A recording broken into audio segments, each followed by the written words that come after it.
নাবালিকা ধর্ষণ করার দায়ে অভিযুক্ত টিএসআর জওয়ানকে 20 বছরের কারাদণ্ড দিল বৃহস্পতিবার দুপুরে বিশালগড় মহকুমা আদালতে অতিরিক্ত জেলা ও দায়রা জজ শ্রী দেবাশিস কর।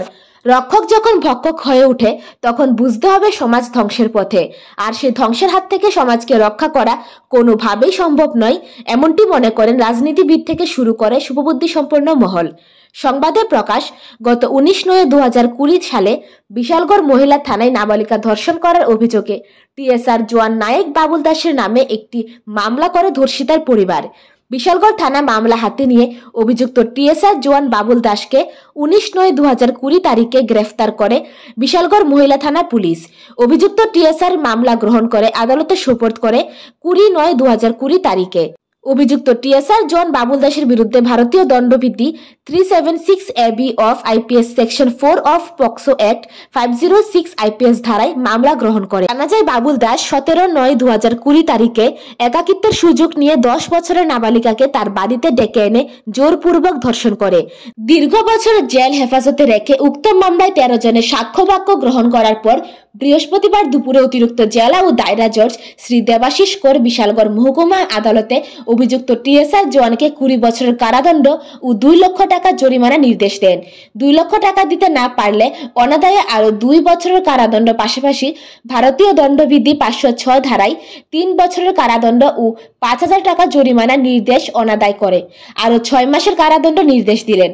জানা যায়, পক্সো অ্যাক্টে বৃহস্পতিবার বিশালগড় মহকুমা আদালতে ঐতিহাসিক রায় দিলেন জেলা ও দায়রা জজ দেবাশিস কর। উক্ত মামলায় ইনভেস্টিগেশন অফিসার বিশালগড় মহিলা থানার SI ঝুমা দাস। উক্ত মামলাটি পরিচালনা করেন স্পেশাল পাবলিক প্রসিকিউটর রিপন সরকার। বিশালগড় মহকুমা আদালতে বৃহস্পতিবার উক্ত মামলা ঘোষণার পর অভিভাবক মহলে অনেকটাই স্বস্তির নিঃশ্বাস। Bureau report, Jandarpan. গত 2020 সালের সেপ্টেম্বরের 19 তারিখ বিশালগড় মহিলা থানায় একজন ভিকটিমের পক্ষে, ভিকটিম 10 বছরের ছিল, ভিকটিমের পক্ষে এক লিখিত অভিযোগ দায়ের করা হয়। ঘটনাটি ঘটে 2020 সালের সেপ্টেম্বরের 17 তারিখ দিনের বেলায় একাকিত্বের সুযোগে পাশের বাড়ির একুস্ট বাবুল দাস, তিনি টিএসআর এর 11 ব্যাটালিয়নে কর্মরত ছিলেন, নায়েক পোস্টে ড্রাইভার। উনি উনার বাড়িতে 10 বছরের ভিকটিমকে ডেকে নিয়ে গিয়ে অ্যাগ্রেভেটেড পেনিট্রেটিভ সেক্সুয়াল অ্যাসল্ট করেন। এই অভিযোগের ভিত্তিতে বিশালগড় ওমেন পিএস 25/2020 নং কেস রেজিস্ট্রি করে under section 376AB of IPC এবং section 4 of the POCSO অ্যাক্টে।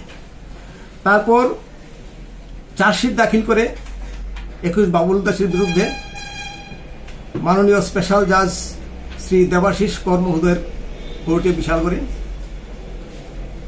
Under section 376AB ও সেকশন 506 অফ আইপিসি সঙ্গে section 4 of the POCSO act.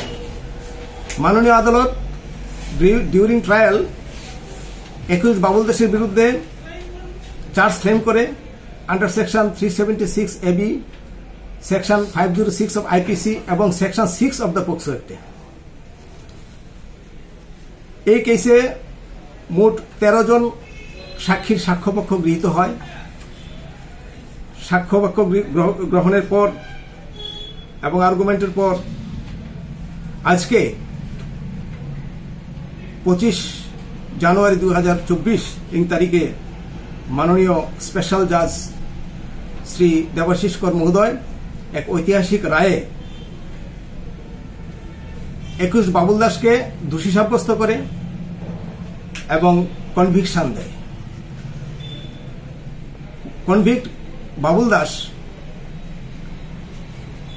ভারতীয় দণ্ডবিধির 376AB ধারায় 20 বছরের কারাদণ্ডে দণ্ডিত করে এবং 2 লাখ টাকা জরিমানা করে। টাকা অনাদায়ে আরও 2 বছরের কারাদণ্ডাদেশ দেন।